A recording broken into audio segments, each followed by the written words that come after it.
انسان کو موٹا کر دینے والی چند عادات۔ بہت سے لوگ صبح کا ناشتہ اسکول، کالج یا دفتر جانے کی عجلت میں چھوڑ دیتے ہیں اور کچھ اسے ضروری ہی نہیں سمجھتے۔ دراصل آپ کے جسم اور ذہن کے لیے ناشتہ چھوڑ دینا انتہائی نقصان دہ فعل ہے، کیونکہ ناشتہ چھوڑ دینے کے بعد باقی دن آپ جو کچھ کھاتے ہیں وہ میٹابولزم سست ہو جانے کے باعث جسم کے لیے زائد خوراک بن جاتا ہے۔ امریکن جرنل آف ایپیڈیمولوجی کے مطابق ناشتہ نہ کرنے والوں میں موٹاپے کے امکانات 4 سے 5 گنا بڑھ جاتے ہیں۔ لہذا میٹابولزم کو درست رکھنے کے لیے ضروری ہے کہ آپ غذائیت سے بھرپور خوراک تھوڑی تھوڑی مقدار میں وقفے سے استعمال کریں۔ بہت سے لوگ تیزی سے کھانے کے عادی ہو جاتے ہیں۔ یہ عادت بھی اچھی صحت کے لیے ناموزوں ہے۔ یونیورسٹی آف روڈ آئیلینڈ کے مطابق جو لوگ آہستہ چبا کر کھانا کھاتے ہیں وہ تیز کھانے والوں کی نسبت خوراک کا تیسرا حصہ لیتے ہیں۔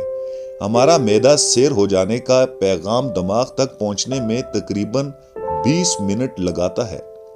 لہٰذا آپ کو 5 منٹ میں کھانے کے بجائے کم از کم 20 منٹ میں کھانا ختم کر دینا چاہیے، اور ایک لقمے کو کم از کم 20 مرتبہ چبا کر کھانا چاہیے۔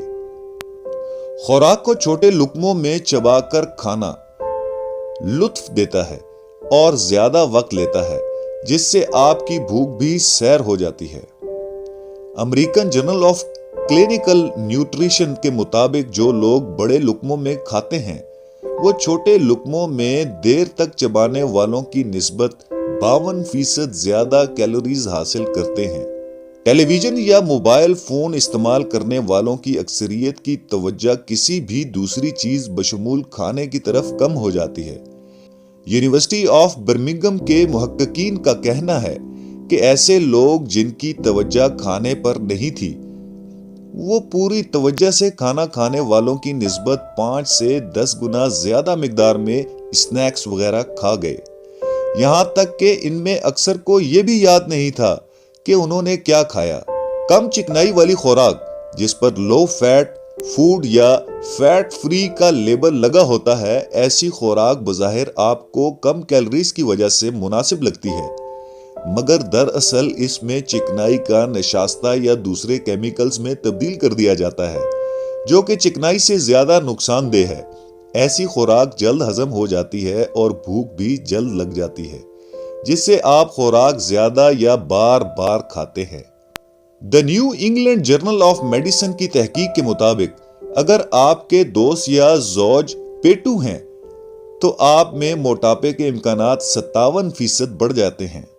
اس کا مطلب یہ نہیں کہ آپ موٹے دوستوں سے تعلق نہ رکھیں یا دوستی نہ کریں، بلکہ ان کے ساتھ باہر کھانا کھانے کے بجائے کھیل کود یا سیر و تفریح کے پروگرام ترتیب دیں، جس سے آپ ان کی صحبت سے زیادہ لطف اٹھائیں گے اور ان کی کیلوریز جسم میں ذخیرہ ہونے کے بجائے استعمال ہو کر ان کے موٹاپے میں بھی کمی لائیں گے۔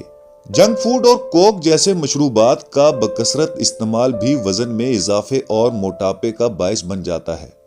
پھل اور سبزیوں کا کم استعمال خوراک کو غیر متوازن بنا دیتا ہے، لہٰذا موٹاپے سے بچنے اور اچھی صحت کے لیے غذا میں تمام ضروری اجزاء کا مناسب مقدار میں ہونا ضروری ہے۔